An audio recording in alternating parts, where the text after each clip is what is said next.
नमस्कार दोस्तों, स्वागत करता हूं आपका गीतांजलि सेशन में। मैं शक्ति शर्मा आज फिर आपसे बात करना चाह रहा हूं गीता के बारे में। भगवत गीता के बारे में बार बार इसलिए बात करता हूं कि मैंने पहले भी कुछ भ्रांतियां जो है इसमें क्लियर करने की कोशिश करी है। उसमें से आज दो बातें और बता रहा हूं। इससे पहले कि हम वहां पहुंचे जहां पे हमारी स्टोरी पहुंच गई थी, जहां पे अर्जुन युद्ध के मैदान में खड़ा है। उसने क्या प्रश्न किया मैंने पिछले वीडियो में बताया था। आज मैं बता रहा हूं कि दो तरह की भ्रांतियां और भगवत गीता के बारे में पहले से हैं लोगों के एक माइंडसेट कि एक तो ये कि महाभारत से रिलेटेड इसको जोड़ा जाता है कि महाभारत सबको ये लगता है कि उसमें कुछ लड़ाई झगड़ा इस तरह की कुछ बातें हैं, तो उसको क्या स्टडी करना, क्या पढ़ना उसके अंदर। जबकि भगवत गीता के अंदर सारा प्रैक्टिकल लाइफ के बारे में ज्ञान है। उसको थोड़ा आप स्टडी करेंगे, कभी पढ़ने का आपको मौका लगेगा तो तब आपको पता चलेगा। शायद मेरी बातों को सुनकर कोई ना कोई एक भी अगर उसको स्टडी करने लगेगा तो मैं समझूंगा कि मेरा वीडियो सफल हो गया। दूसरी बात कि जैसे स्पिरिचुअलिटी के बारे में होता है, आध्यात्मिकता के बारे में सबको लगता है कि ये पहले इन चीज़ों में नहीं पढ़ना चाहिए, अपना करियर और ये सब जॉब्स ये सब कुछ करना चाहिए। एक टाइम के बाद इस चीज़ में आध्यात्मिक स्तर पर जाना चाहिए, जब सब मोह माया त्याग सकें, जब घर की जिम्मेदारियों से हम फ्री हो सकें। बट गीता का जो प्रैक्टिकल ज्ञान है वो आपको इस टाइम जब आप अपने कर्म क्षेत्र में होंगे, जैसा कि इसमें बताया गया है। लोगों को लगता है कि स्पिरिचुअल आदमी जो है पलायन कर जाता है, भाग जाता है समाज से। बट आप देखेंगे कि गीता तो बनी ही इसलिए है, गीता तो बोली ही इसलिए गई है कि एक आदमी पलायन कर रहा था, अपनी ड्यूटी से भाग रहा था। जो उसका कर्म क्षेत्र था उससे वो अपने आप को निकालना चाहता था, वो वहां से भागना चाह रहा था। उसको रोकने के लिए पूरी गीता बोली गई है। तो ये ऐसा कैसे हो सकता है कि स्पिरिचुअलिटी जो है एक भगोड़ापन, एक पलायनवादिता लेकर आती है।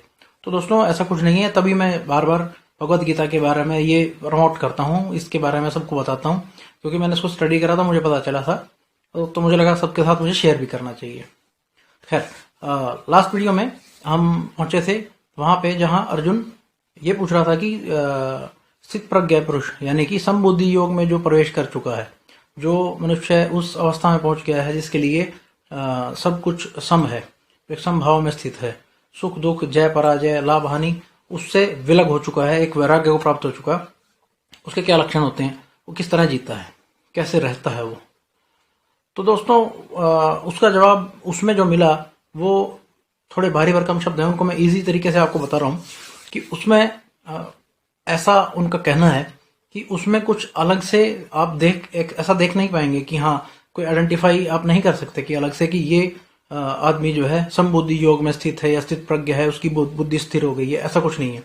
बस वो डिटैच होकर रहता है, यानी कि उसे रिजल्ट्स की कोई कामना नहीं है, रिजल्ट्स के लिए वो नहीं जीता।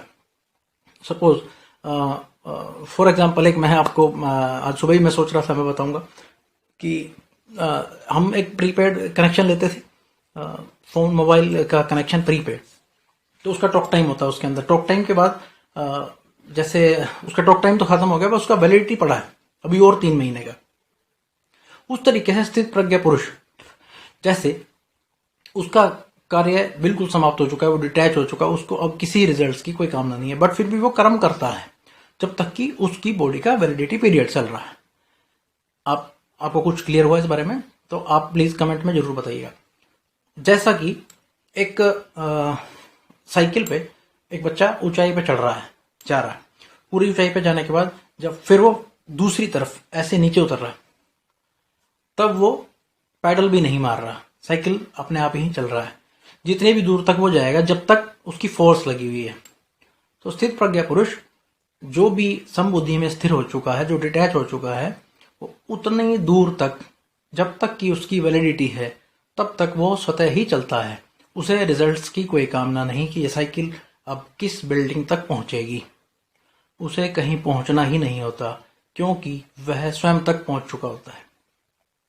इससे अगली एक मेन बात और कृष्ण ने क्लियर करी है कि जो व्यक्ति खुद डिटैच होने की बजाय, अंदर से डिटैच होने की बजाय बाहर से इन चीजों का त्याग कर देता है, कि कोई कहे कि मैं पैदल चलूंगा, मैं गाड़ी में नहीं बैठूंगा, मैं ये नहीं पहनूंगा, मैं वो नहीं करूंगा, शायद उसकी तो फिर भी संभावना है कि वो बाहर से इन चीजों को छोड़े और अंदर से उसको इनकी बहुत कामना हो।